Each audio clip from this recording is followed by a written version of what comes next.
This is Matthew, host of the Superhero Ethics Podcast, and I've got an ethical question for you. If I'm trying to help you not listen to ads, is it ethical for me to do an ad to help you do that? If you go to our website, theethicalpanda.com, and just click on the join button, for $5 a month, $55 a year, you get to hear all of our episodes without ads.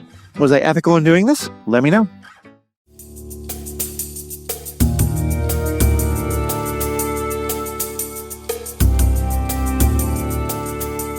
Hello, welcome to this episode of Superhero Ethics. If you are geeky in any way, you've probably played Dungeons & Dragons at least once in your life. Have you read, though, any of the Dungeons & Dragons books? Like with Star Wars, there was a whole series of books written in the 80s and 90s, and especially in the 2000s, and I think some of them are still coming out. I hadn't really touched them until Paul Hoppe, the ZenMadman, the giant Buddha, the person who has been a part of this podcast in one way or another since the very beginning, pointed out to me that there are some pretty good books that are part of those series and had me start reading about a character named Drizzt. And we're talking today about a book called The Crystal Shard. It is book one of the Icewind Dale trilogy, which is also the book that kind of kicked off the Legend of Drizzt, a series of 40 novels, I think, something like that. Like a lot of books. A lot. Yeah, that were written about a lot. Forgotten Realms. And if you haven't read these books, don't worry about it. We're going to be talking about what happens in the book, but also we're going to be talking about what are the general themes and sort of how this book hits and how it is aged and just why it was a book that was important to Paul when Paul read it and why it's something that hits me today. So with all that, Paul, say hello and talk a little bit about how you encountered this book. Yeah, so today we're going to talk about The Crystal Shard, which is R.A. Salvatore's first book. I'm not positive whether it's Salvatore or Salvatore. I think in my head I always said Salvatore, but now I think probably being in like Massachusetts or whatever, it's probably Salvatore. So that's what I'm going to say today. Apologies to Bob if that's wrong. Which I believe is actually what he goes by, what his friends call. Yeah. This is the first book. This is, I believe, his debut novel. It's the first book in in his Forgotten Realms series. The first trilogy, the Icewind Dale trilogy. It's not the first one I read. I actually, I think I read The Hobbit first, but I'm not positive. I think I read The Hobbit when I was like 12. And then I think I got these books like similar time. But I got the second and third books, Streams of Silver, and The Halfling's Gem. Right. And which are the second and third books in the trilogy. And so I read the second book, and I'm not going to talk about the plot, but just the Hobbit was probably the thing that kind of got me like into fantasy, which, is kind of appropriate since it kind of got fantasy into existence in a way. Right. And certainly not just fantasy, but also a lot of the concepts that we think of as just kind of essential to Dungeons and Dragons, the idea of dwarves as like miners and often like fighters, of the existence of characters like hobbits or halflings, a lot of the ideas of like the different kinds of people can be, there's a lot of like the origins of the Hobbit you can see in the first D&D books. Yeah, and similarly, the Hobbit and the Lord of the Rings draw from mythology, right? So it's not like pulling it forth from the ether, but that kind of got things to kind of coalesce into like what became a spawning genre, right? And I would say that Streams of Silver, though, the way it was written, it's very different from The Hobbit, but it's also very similar to The Hobbit, which we'll talk about perhaps next time. But it really, along with then the rest of the books in the series, kind of spawned my love for writing as much as just fantasy and reading fiction, where I had played role-playing games. I actually hadn't really played much before reading these books. I played like there were the computer games, although maybe that was a little bit after. And I had like the red box set for Dungeons and Dragons, but I didn't really play with people much until like high school. And then when I did, I actually never really loved role-playing games that much. in terms of playing the games. Like sometimes I did, and I played a lot of them, but I always kind of felt like one of the great things about role-playing games is that it's this collaborative storytelling, really, right? Which other games later like really kind of put a point on that nail, right? But that's also sort of one of the drawbacks. If you have like an idea of, you make a character and you have an idea kind of what you want this character to do, and then that doesn't really fit with the story, and you have a certain amount of agency, but it's like it's a little bit more like life than it is like telling a story. And so the thing that I really enjoy about the books, or that kind of I enjoyed, was it felt like this world, this setting that I really enjoyed, with all this imagination, that it felt a little more coherent to me than what often came out of actual games, Right. And there's this momentum, and the stories move in a way that I think sometimes, a campaign can kind of drag at points. That's not to say that like I haven't enjoyed role-playing games and had times when it was like great, but just there've been, along the way, there's like a lot of disappointments. And, I found myself one morning just like ripping out like 10 pages of, not literally ripping them from a book. I mean, like ripping them out of your brain. Exactly. Shortly after I'd gotten like my first computer, and somehow I didn't keep going with that. That kind of was just like a spurt. And then I did other writing later, but I don't know. To me, it feels like, a world of imagination where kind of not literally anything's possible, but just there's a wide scope of potential stories, really. Yeah. And this book, The Crystal Shard, is a little bit more local, and some of the other ones are more kind of expansive and far-reaching. Right. And I enjoyed both. Yeah, I definitely hear what you're saying, and we're going to get to the book, I promise. But this is pretty much what the conversation will be about to begin with, about like role-playing and books and how this all fits in, because I think I liked role-playing a lot for a lot of the same reasons. Like, yes, it's fun to roll dice and to see what happens, but some of my favorite role-playing sessions as both a player and as a dungeon master or story master, I've come to think of role-playing games as community storytelling. That sort of one person is like guiding the story, and then you're sort of an improv troupe with other people yes-anding and filling in. And games go best when it is a lot of yes and not very well when it's a lot of no but. But sometimes that can work as well. And it's funny because on TikTok recently, there's been this big debate over how do people play D&D and what's the right way to play D&D. Right way. Well, exactly. And some folks were saying, like, some person like mentioned that as the dungeon master, sometimes they'll fudge the hit point totals of their, the enemies, or like they'll fudge a roll for the point of the narrative, where it's like actually killing this person this easy does not really make sense, or like the goblin getting a nat 20 twice and doing incredible damage isn't what this is supposed to happen in the story beat. And a lot of people pushed back really hard against that. Like, no, but the rules are you're supposed to follow the rules and the roles and stuff like that. And I'm not saying that one side or the other is wrong in that. I think for me, it's really about what kind of thing are you trying to do. I think Dungeons and Dragons especially, but a lot of other games, it has the potential to be basically a medieval fantasy war game that you can play. I mean, it more or less originated that way, I think. Yeah. And especially now with miniatures and the way that the maps are done and stuff like that, you can do some really great, very intense wargaming with a lot of RPG, role-playing thrown in. Or you can lean more on the role-playing side, or you're going to be somewhere in the middle. And I'm just a big believer in, like, you do what you want to do.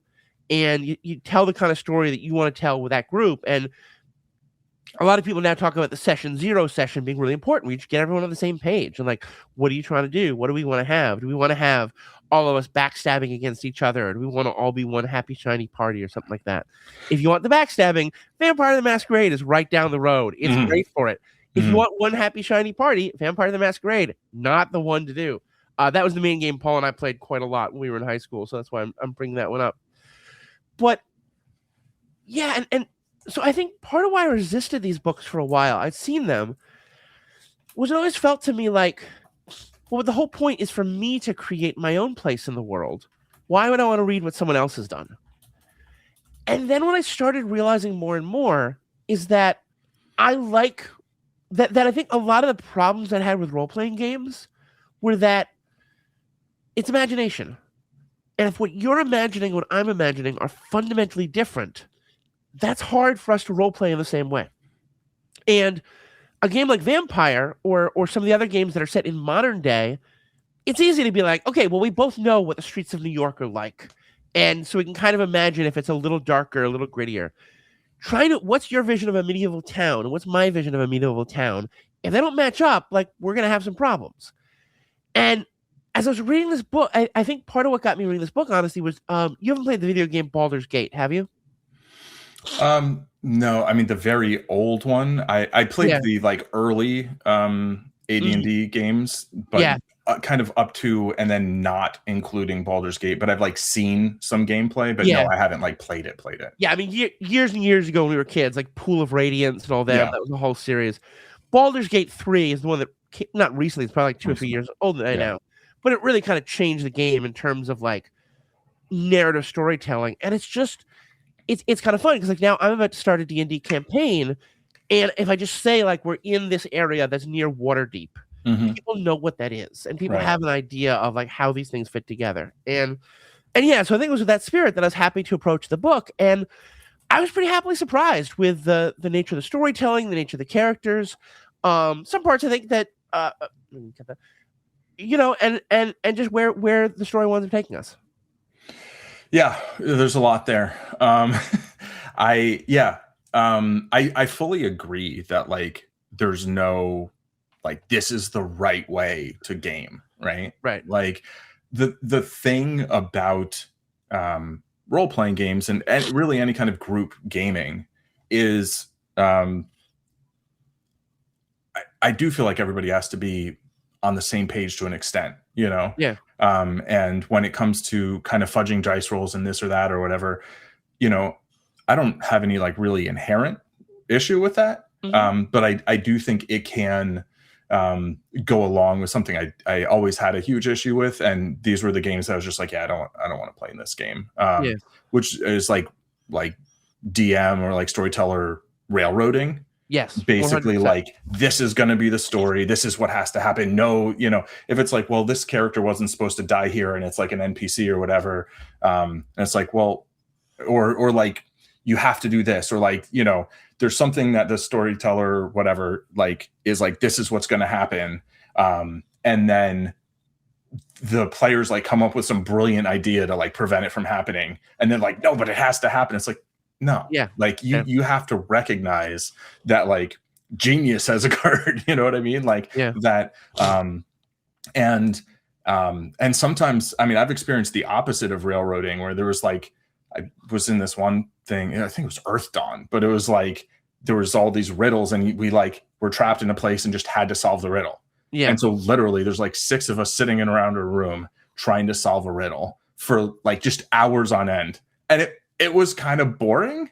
Yeah. But it was also like, that was the story. And it's sort of like railroading, but the opposite of railroading. Right. Like it wasn't like you're going to solve the riddle. It's like you have to, but like, the storyteller wasn't going to like do it for us. And, you know, and kind of backstabbing things. I think I do agree. Like, I think for the most part, like having people on the same page about like, okay, is this just going to be kind of like a I've been like watching a lot of mysteries and I used to read some, and you know, there's 2 main categories. There's cozies and hard boiled.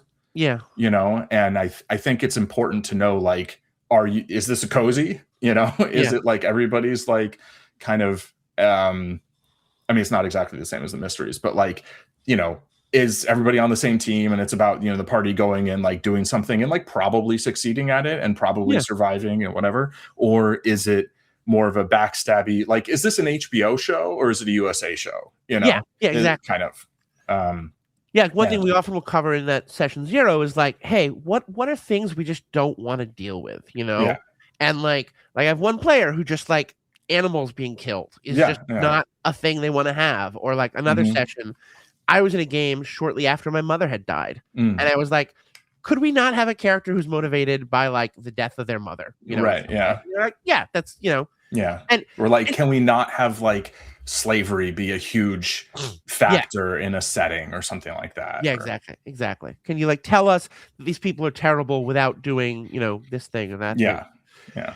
And I agree with you. I totally agree with the railroading thing. Honestly, most of the time when I fudge dice rolls, it's because I realize I've made a mistake where I want this to be a really challenging fight, but I misjudged what level of creature I should have them do, or the opposite, Yeah.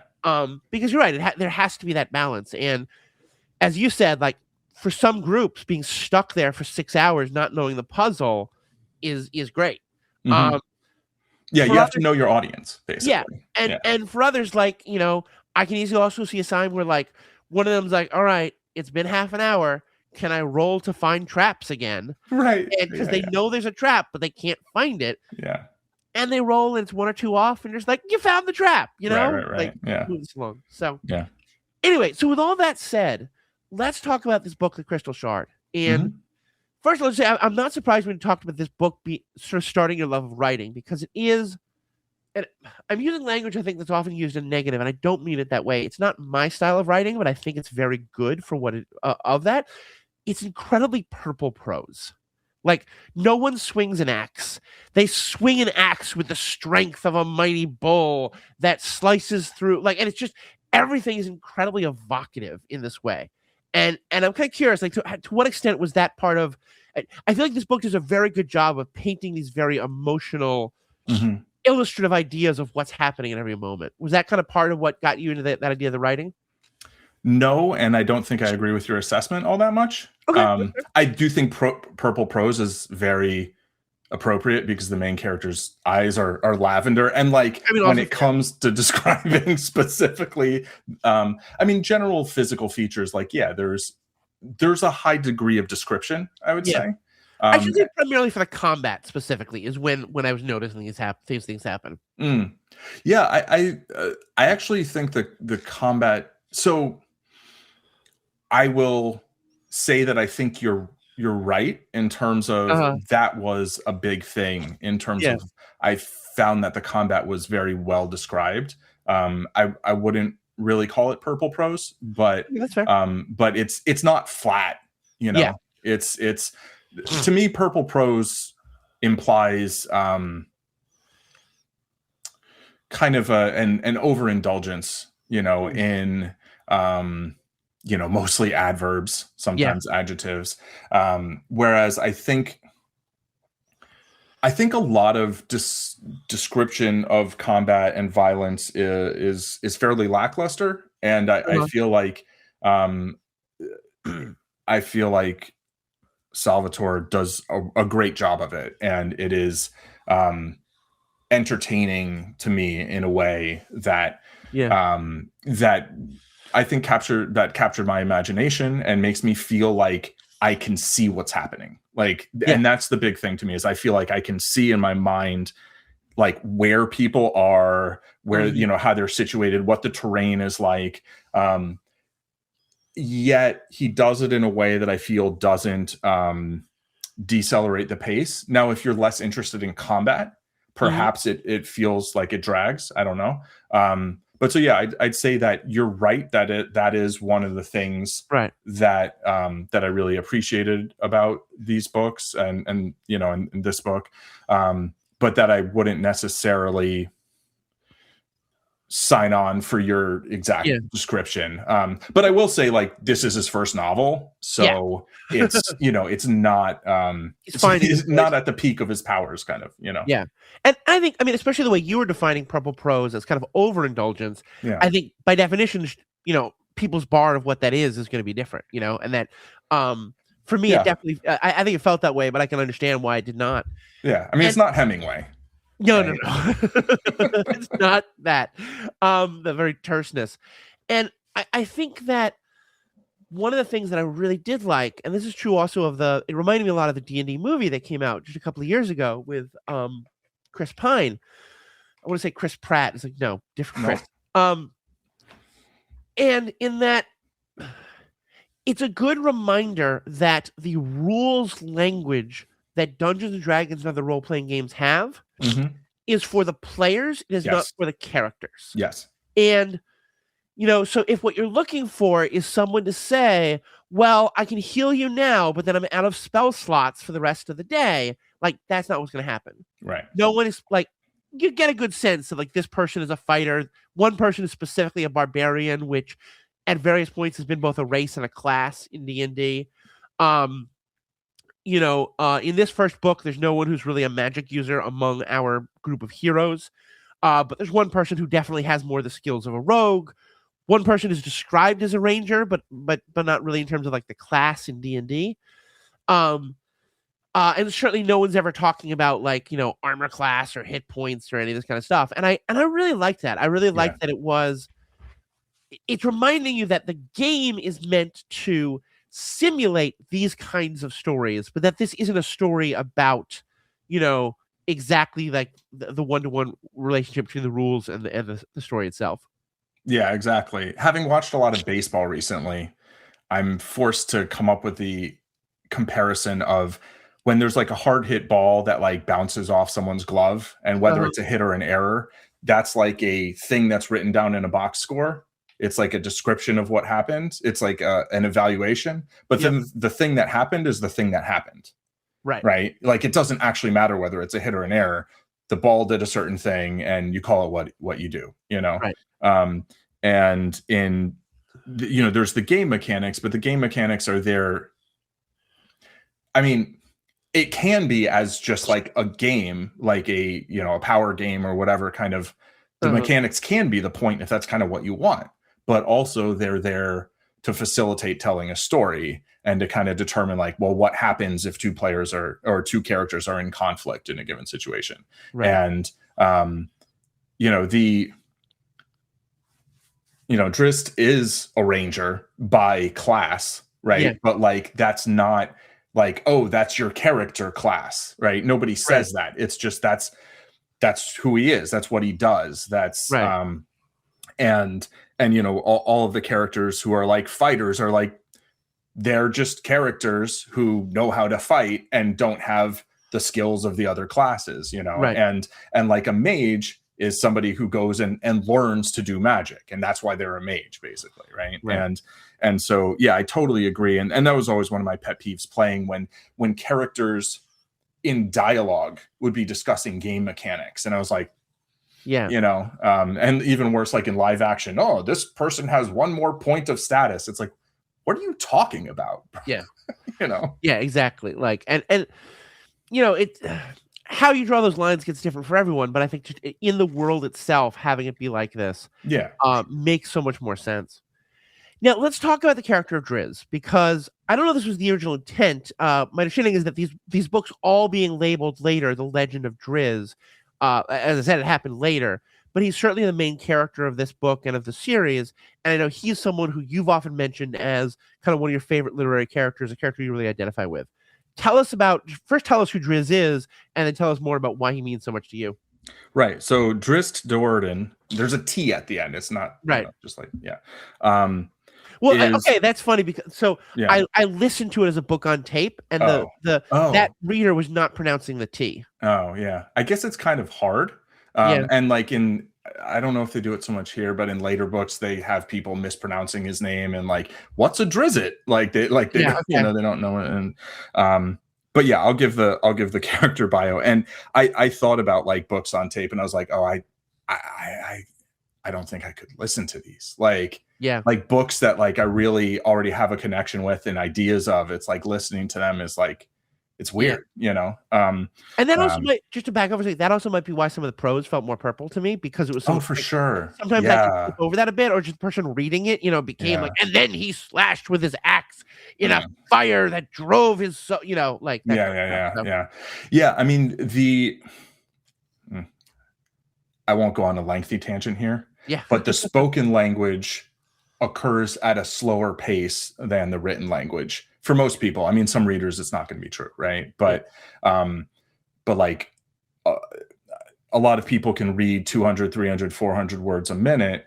Whereas the spoken word, more than 150 words a minute is like the Micro Machines guy, right? Like, or an auctioneer or something, or a horse race caller. So I can definitely see some of the prose being spoken out loud, kind of feeling very different. And personally, like if I were reading a book that I would written, and this is actually just like a quick writer's aside, like often people say, like, if you want to improve your writing, read it out loud, because then you'll hear things that just don't sound quite right, and you can kind of fix it. So yeah, I that makes a ton of sense for sure. Anyway, Drizzt Do'Urden is a or was, or is, I don't know, it's a fictional character. Ever shall be. Yes, is a Drow elf from Menzoberranzan, which is a Drow elf city, who left, and we won't get into that now too much, but basically was like, this isn't cool. Like, like what we're doing here. For those who don't know, the Drow elf they're from the underground. They're usually very dark skinned, and they're generally because they're from the underground. But if you want to show some racial underpinnings in this, deities acknowledge that and move someone away from it. But the idea is that in this world, they're kind of like goblins or orcs, and that they're almost always evil, and they're always seen as wanting to like attack other people and worshiping often a spider goddess or like some other things like that. They're definitely like, in a world that is pretty clear about who are good guys and bad guys, they are for the most part the bad guys. Yeah, the Drow elves are the dark-skinned, underground living, and specifically like the Underdark in Forgotten Realms, which is this huge, expansive underground, dungeons essentially, but like it really extended, which who by game rule are like all chaotic evil. And R.A. Salvatore was like, well, what if they're not? Right? Like, what if one of them isn't? And they're like generally like very brilliant in this and that. And I think they've kind of, in newer editions, they've kind of retconned them to where they're kind of more like grayish or like not, which I don't know. We don't have to get into that. But obviously, there is something inherently problematic with being like, okay, the dark-skinned elves are going to be the bad ones. Interestingly, like the dwarves, the evil dwarves are like gray dwarves. And then but whatever. The point being like that there are like the goodly races and the evil races and whatever. But like amongst the like goodly races, like humans are of all alignments and whatever, and the way I like to see it is that like the cultures of the Drow that are like prominent are like very evil cultures, and I think there's a book, Homeland, which is a prequel, that's gets into that culture, and I think it's fine for like a culture to be evil because I kind of think most are, but and the thing about Drizzt that I always related to was that like he grew up in a very evil world and rejected it and was like, no, I'm not going to just go around randomly killing people because like that's what I'm supposed to do,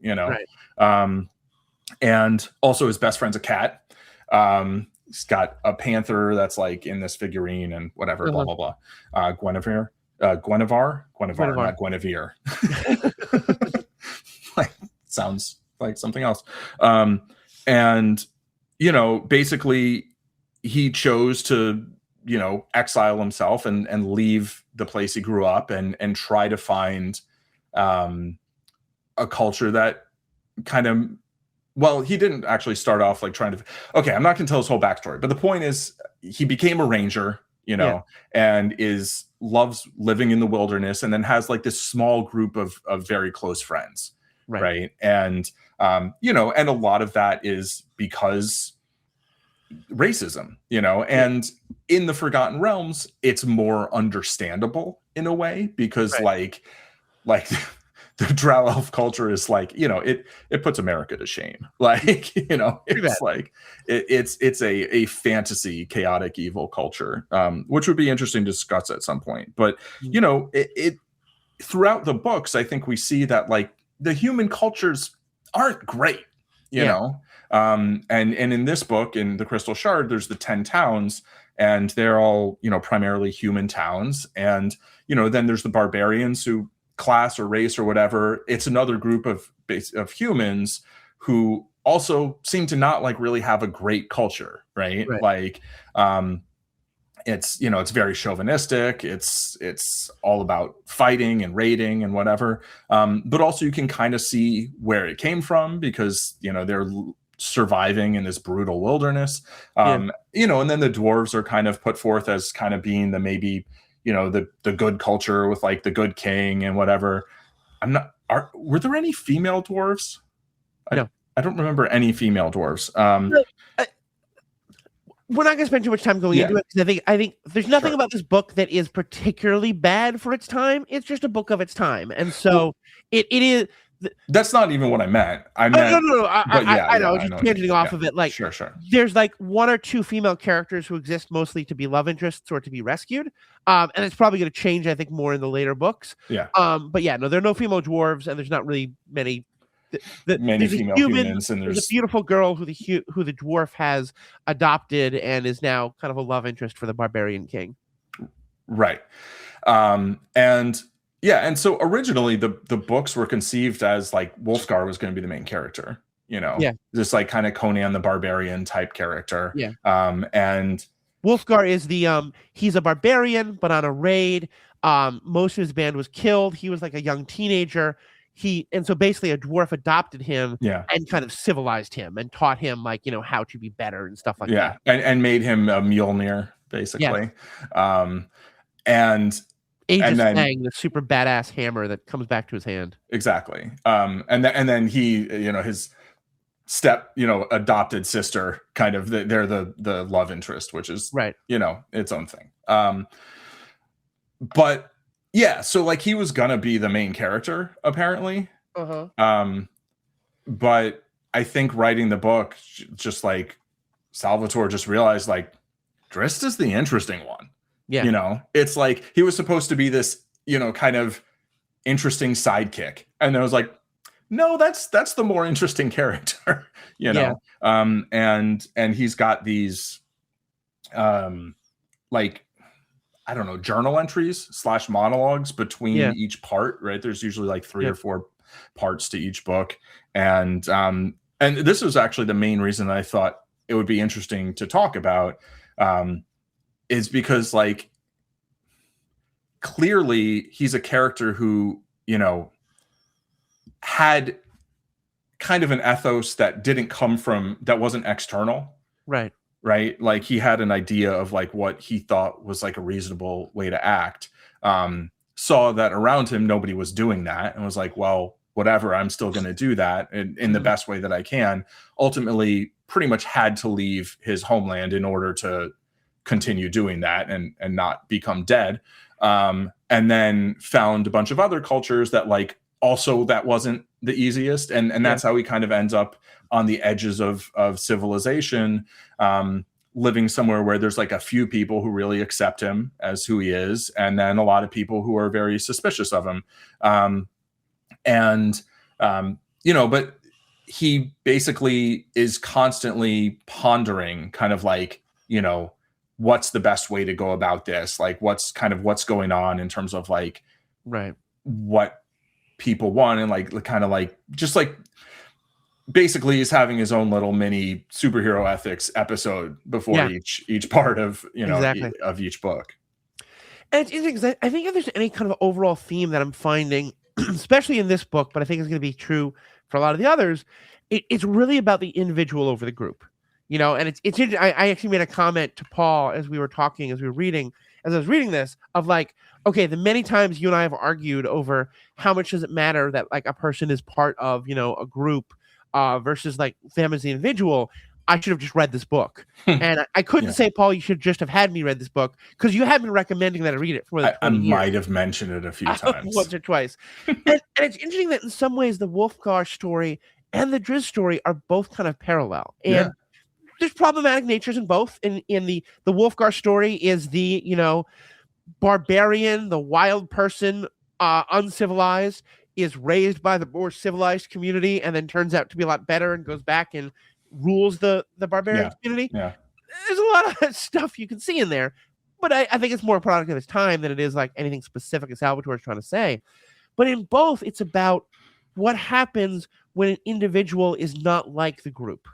And as you said, kind of like, yes, there is some justification for the bias against the group in this world in a way that's not true about our own world with a lot of the biases people have. But it still raises that question of, okay, but what happens when you're not meeting the Drow? You're meeting Drizzt. When you're not meeting a barbarian, you're meeting Wulfgar. Right. And how do people get past those things? And how do, what is, that a lot of the things that's talked about is how important it is for Drizzt that he has this group of friends who all see him not as a Drow, but as the individual Drizzt Do'Urden. Yeah, and I think the most important thing is that he sees himself as who he is. Yeah. I think that's primary. But then I think the fact that there are a select few people who also see him for that and accept him as who he is, as opposed to seeing him as a representative of a group that, like, he's not a member, he's like shares genetic material, right. But like he's not culturally a Drow elf. Like he grew up in a Drow elf city and then he rejected the culture and adopted his own, right? And so I think having that small number of people who see him for him, I think it makes it so that having all the other people who don't see him as him, who just see him as a Drow elf, right? I think, like, not that he doesn't care at all, but like it takes the sting out of that kind of, I think. Yeah. Where it's like, the fact that there's some people who like get him, basically. I think it's like, well, that's enough, for him. Like, it would be nice if everybody did. And spoilers, maybe there are some developments along this whole thing, 30 some books in or whatever, right? But like in the short, the fact that he can have a few really good friends who don't share the same exact experience, but like, Wulfgar grew up in a certain, he was taken from his culture. Otherwise he would have been murdered like the other fallen barbarians who were just like stabbed to death after having tried to raid the 10 towns.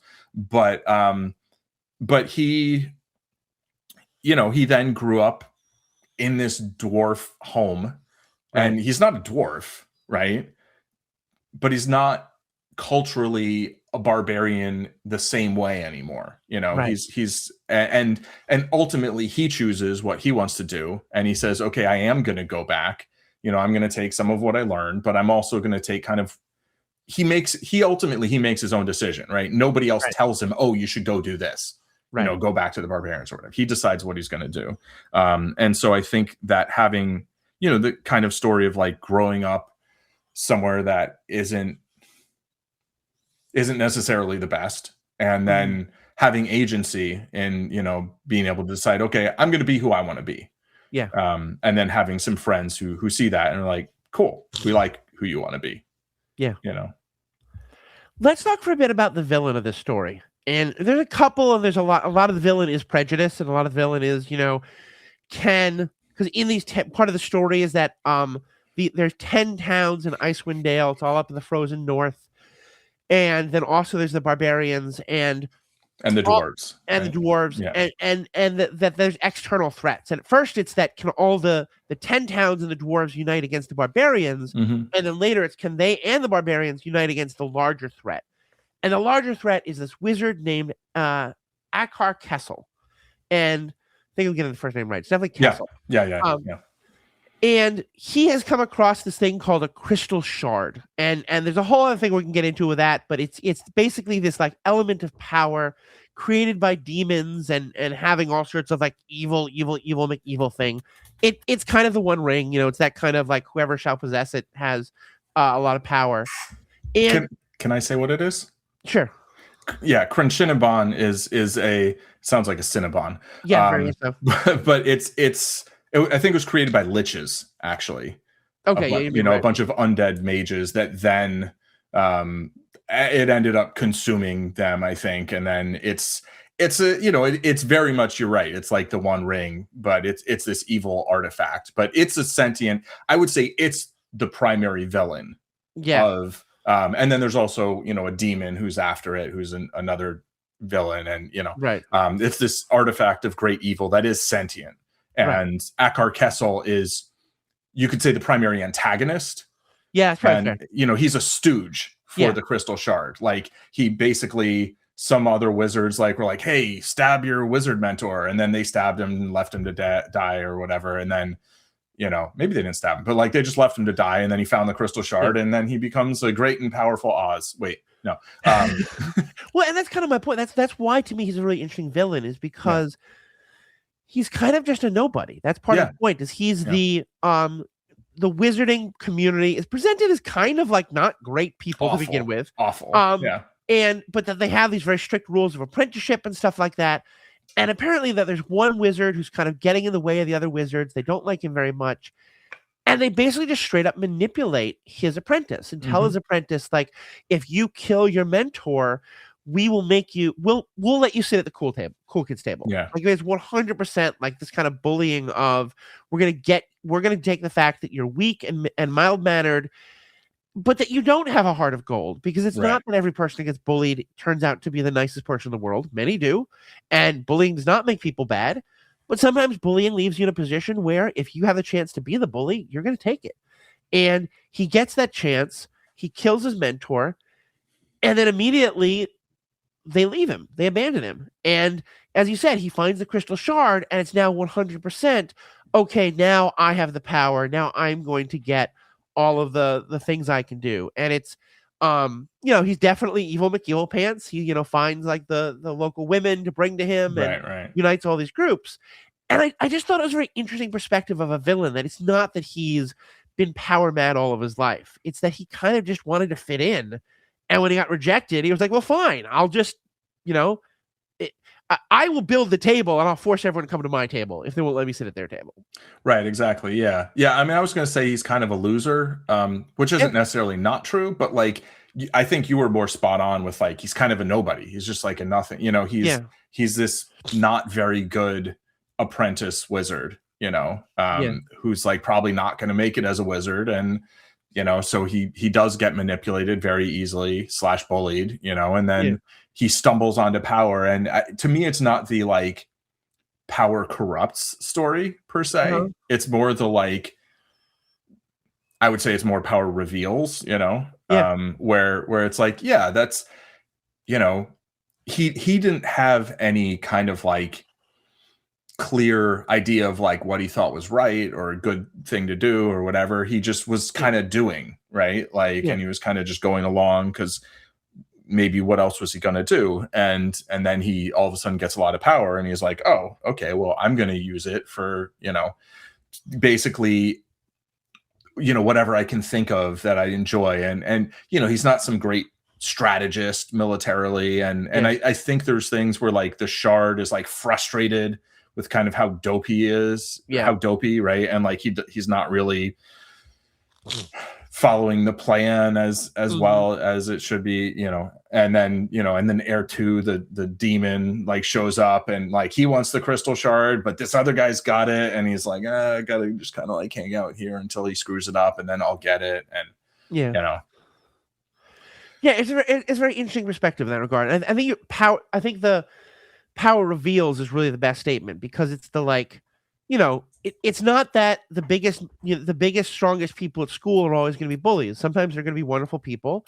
And it's not that the smallest, menchiest people are always going to be like wonderful victims with hearts of gold. Right. Sometimes a person is, tiny and can't hurt anyone, but would happily be a bully. They just don't have any ability to. Right, And then all of a exactly. sudden you make them into like, 7 foot tall, 200 pounds. Actually, that sounds really unhealthy, but you know what I mean? Like, they become like strong enough to push Yeah. people around on the middle school playground. Sometimes they're going to. Right, yeah. Wolfgar's 7 feet tall, but I think he's a little more than 200 pounds. Yeah, probably more Yeah. like closer to that Yeah. 300 number. Yeah. The description of his muscles are many. They are many, many. Yes, corded. Yeah. No, I see what you're talking about. Yeah. Yeah. No, I think it's because it was book on tape. for sure. That probably hit me. Yeah. One thing that I thought was interesting, and again, this is not I don't mean this to attack the book, but I think it's just an interesting sign of like how things have changed. At least I hope, although some people are fighting against this, to be sure. But I'm curious your perspective. One of the ideas in the book is that there is this relationship between the main dwarf, Brunar, and Wolfgar, who is his kind of his adopted son. And they make a big deal about how Wolfgar is getting ready to go out on his own, and dwarves are miners and smiths, and that one thing, and that this is the closest thing to kind of like a D&D rule that is in the book, but I get it. They make it work for the story. Is that every dwarf kind of has the ability to make like the one best thing, like their magnum opus. But it's not an opera. It's going to be like a weapon or a sheet of armor or something else that they've forged. And when they do it, they'll never do it again. And what he does is to make, as you described it, Mjolnir. It's called Aegis Fang. It's this incredible axe or hammer that is, can knock down 3 orcs at a time. It will always fly back to his hand and is just, +5 everything. And the book makes a big deal about how it was so essential for him to do this because, of course, as a manly warrior of the dwarves, he could never tell Wolfgar how he feels about him. And he knew Wolfgar would never say the same either, but that this was the way that they would express it to each other. And again, this is just how people thought about these things at the time. And how still some folks think about it. But I did have, I was reading it, I was just like, it's okay to tell your son you love them. Really, it is. I promise. So much of that I found very frustrating because I just see that idea as being so damaging. And granted, that's probably me projecting a lot of stuff in my own relationship with my father. That's been problematic. I've talked about it at length. But it definitely, I think there's been a real cultural shift recently of men talking about their emotions with other men is not unmanly. And I don't think this book is particularly bad in that regard compared to anything else from this time. But it's definitely written at a time when that was not how men are supposed to express their feelings to their sons. Yeah, I mean, I agree and I disagree. I think that's those two characters, and I don't think those two characters should be written differently now. You know what I mean? The cultures are what the cultures are, and the characters are who the characters are, and I don't think there's anything wrong with having characters like that. I think you can convey the same thing with the author maybe trying to kind of angle for here's potentially some of the downsides of this or whatever. Yeah. But I don't know. So first of all, it's interesting because I grew up with the opposite, right? Every night I would go to bed and, my dad would help me go to sleep. He'd tell me a story or whatever and this or that. And he'd say we love you just because you're you. He would just say that every night, Yeah. Except when he was away, shooting on location or something. But so I definitely, and then also, I grew up in this surrounded by a very kind of hippie, almost in this village in Manhattan, the Manhattan Plaza. And and a lot of my teachers were women, and it was just this, I didn't grow up in that culture that I am aware is the predominant culture in the United States, especially in that time that we grew up. Right. So I've always seen that as something that's talked about, but not something that I experienced in the same way. Right. So I can't speak to the experience of growing up in that. But I can say that obviously not everybody grew up that way at this time. Right. And I would say still, I believe that there are a lot of people still growing up the way you're talking about, with this idea like men are men and blah blah blah Yeah. blah blah. You know, I do think the kind of over culture or whatever has shifted to where you know, men and boys and whatever, like expressing emotions is more generally culturally acceptable. Yeah. Although it's a shift, but there's also a backlash and this and that. Yep. And but I'll also say that I don't think there's anything entirely inherently culturally wrong with not always communicating love and affection verbally. Yeah. Like, I think there's value in doing it. I like to do it. To an extent, right? Yeah. But also I kind of speak the language of expressing that in other ways, both from like growing up in like in Taekwondo. Like, I know what my teacher thought of me, even though he didn't say certain things certain ways, you know. And more specifically, I would say like, especially, I think it's a particularly common thing, especially in East Asian cultures, but it's not just like this culture or that culture. But I'm just talking about that because that's my experience. Where, you know, my wife's Chinese American, but and you know, her dad said 2 words to me, like literally, like I knew him for almost 20 years, right? Like 15 years or so, but before he died. And the only time I remember him like saying words to me, as opposed to like, you know, like kind of a grunt and a wave or whatever, acknowledging my presence in a mildly positive way, was like, I drove him to the casino and it was just him. Usually I drive both my wife's parents to the casino, but I drove just him one time. And he just said, thank you, you know? And it's like that. It hits differently when those are like the only words someone says. And then also like he would make dumplings for me. And he made like an absurd amount of dumplings, like vegetarian, vegan dumplings. And my wife's mom also, when she wasn't well and we were staying with her and helping her with her medical stuff, but like also we were staying there, and every morning she would like at like 5 a.m, she'd like make like juke, like porridge and dumplings. And like in some cultures, like that's how you say I love you. And I think that's okay. Yes. You know, but I think it's important that both people speak that language and understand that that's what it means, you know? And so I know there's like books about like love languages and whatever, blah, blah, blah, blah, blah. But like, again, I just want to say, like, I think verbal communication is valuable. It has value. I appreciate having grown up, never feeling like I shouldn't express my emotions. Like that was never a thing that I had put upon me. And I appreciate that. And I think it sucks that there is this like, no, you shouldn't do that, this kind of shaming.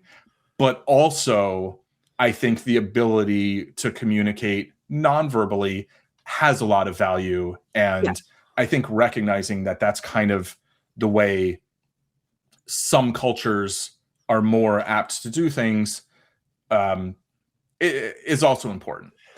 100%. I want to clarify 2 things. One is that you said towards the beginning of that like maybe the writer could have angled a bit.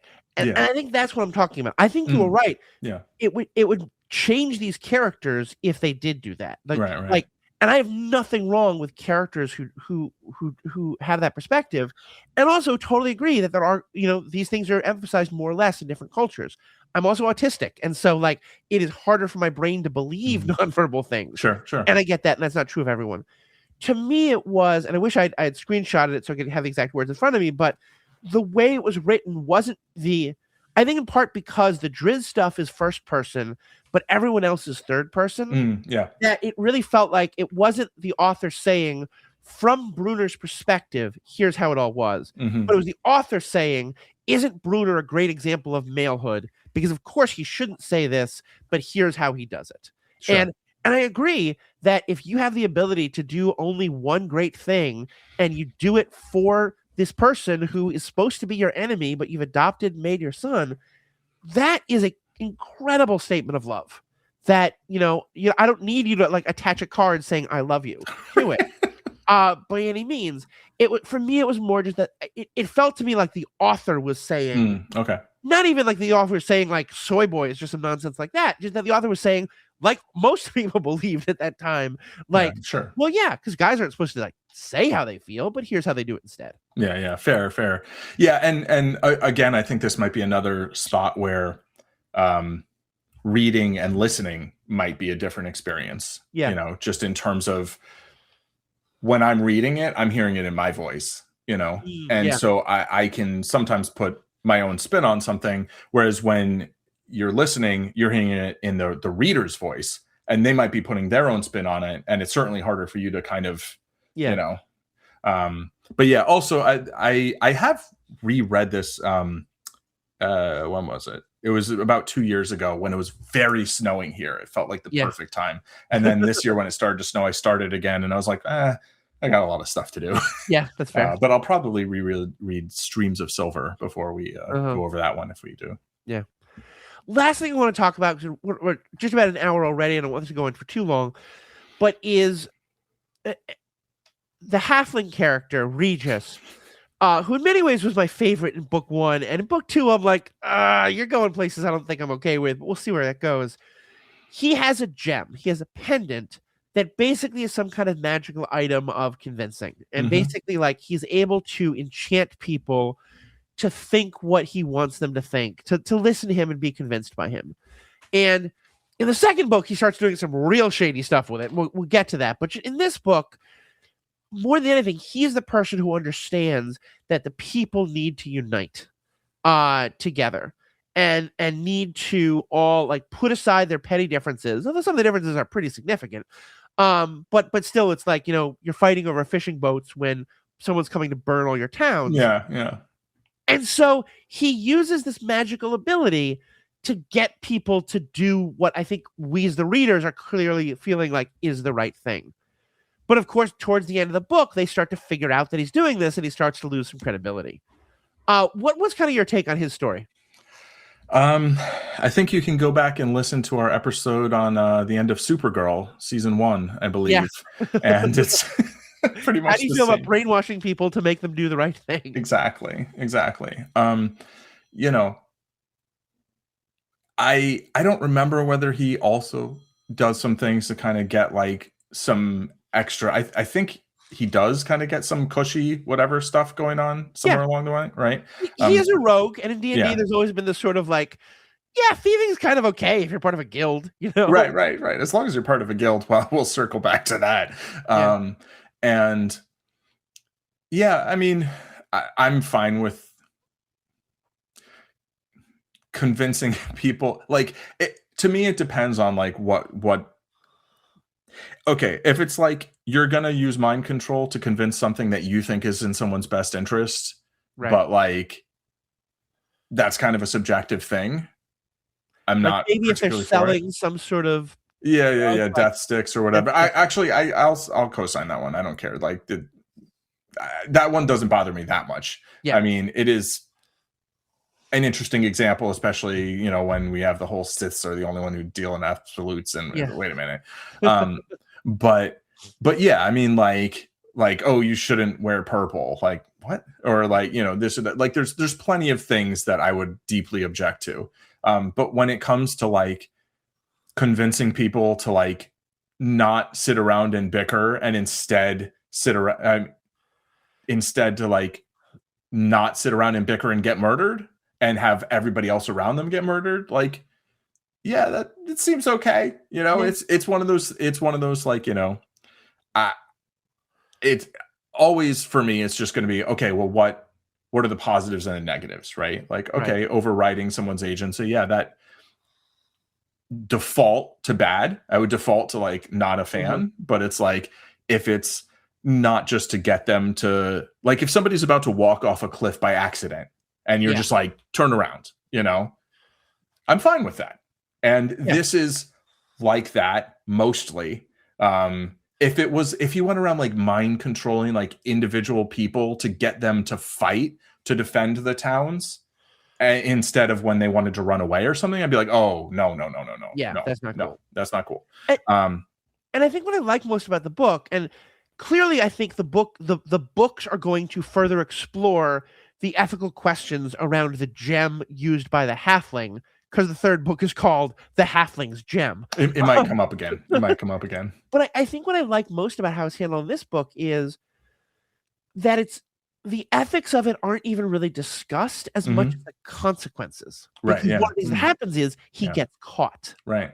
And that later, because of that, when he does have all of his warnings were accurate. Yeah. But especially later, when he has an even more genuine, like, no, I'm absolutely right here, you have to believe me. Yeah. They literally don't believe him. Mm-hmm. And for me, like, yes, everything is always going to tie back to our own world and stuff like that. You know, we live in a world where a lot of people are trying really hard to convince people of things that we just know are true that they're not believing. And people are trying different things, and sometimes those are like, let's just in the driest way lay out all the facts. That's not very effective. But also sometimes people are doing not mind control, but are maybe like fudging the facts a little bit, or are, you know, kind of using incredibly emotional appeals.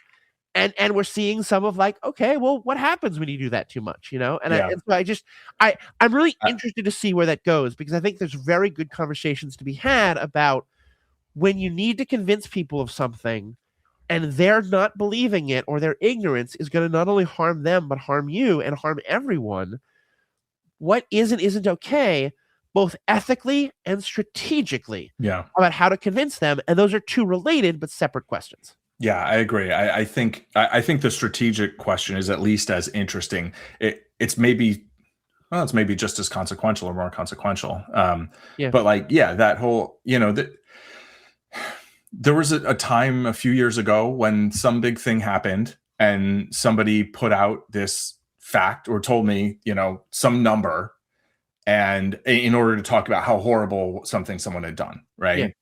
And I was like, that doesn't sound right. That's got to be off, right? It was about the whole like going to space, but like not really space, but like the amount of the carbon footprint and the amount of energy and whatever, and that had done the same amount as like the entire half population of the world. Yeah, and the implication was combined. Like, I was like, really? I was like, that's insane. That's terrible. I was like, but that doesn't sound right. And I looked it up. It was like, no, it was of the average person from the bottom half. So instead of 4 billion, it was off by a factor of 4 billion.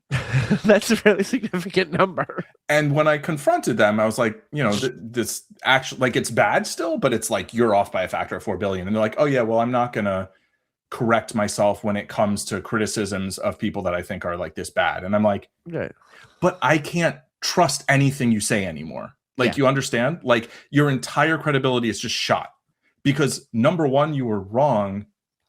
That's okay. You can be wrong. But two, when you are like willfully, I let the wrong statement stand, we're done. Like, we're just done. And so that's why when you were saying, you know, like, okay, if you want to do an extremely emotional appeal, emotionally manipulative, whatever, if that's what's going to get somebody to like see reality, I don't have a big problem with that. But if you're going to actually lie in order to get people to see the truth, where are we going here? You know, and like now you're maybe even going to get them to double down. Oh, see, they were lying. Now they can prove that you were lying. Why on earth are they going to believe the first thing you were trying to convince them of? So, you know, in this situation with Regis, it's like, okay, it is literally like an existential threat, right? That they're trying to overcome. So it's like, well, you got to win the first battle. You can't worry about the second battle yet, right? But like when it comes to things like convincing people of like scientific reality, I think you can lose people, and then that can spiral because then they're going to spread that to other people, and I think you can have some real big problems there. Yeah, no, definitely, and I think we do. And, yeah, we do. Yeah, and so so I think that's a great thing for us. And that's why we read fantasy books. Not really, but you know, it's some escapism is helpful. All right, well, this has been fantastic, Paul. Thanks so much for recommending this book to me. Thank you for reading it. Man, my pleasure. I'm gonna keep reading them. Yes, I do think listening to a book on tape is reading. I'm not gonna get into any of that nonsense. The author had words in their head that they put into a medium, and now those words are in my head. So that's words have been transferred from one head to another. Yeah. But we're gonna read the other books. We're not gonna do that next week. We have a lot of other great things coming out, but it'll be one more thing to come out soon. Of course, on our Star Wars podcast recently, we've been talking about Maul. We've been talking about Mandalorian and Grogu.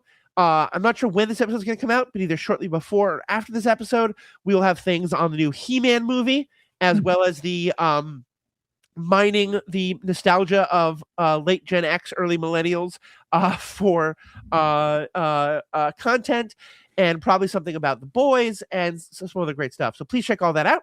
Paul, of course, you can find their writings on ZenMadman.com. Tell us a little bit about what you're doing over there.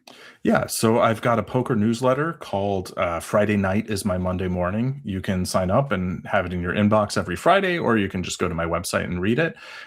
It's about poker, but I often make analogies and metaphors, connections to various other topics, like fairly varied, I'd say. Yeah. And also I'm going to have a page with links to my fiction, and maybe you'll even be able to get some of it right there on ZenMadman.com. Cool. Yeah, definitely checking out. I'm enjoying those. I'm a poker player, so I enjoy the poker side, but also there's a lot of just stuff about like how do you deal with losing and how do you make a plan and how do you start a plan and beginning at the beginning and stuff like that. So please check all that out. Please check out all the great things on ethicalpanda.com. And most importantly, may the force be with you. I had something I wanted to. This would have been funnier if I did it. May the fleas of 1,000 reindeer nest in your genitals. Yes, that is a quote from the book. That's a quote from the book. Brilliant. Yeah. Peace. Peace.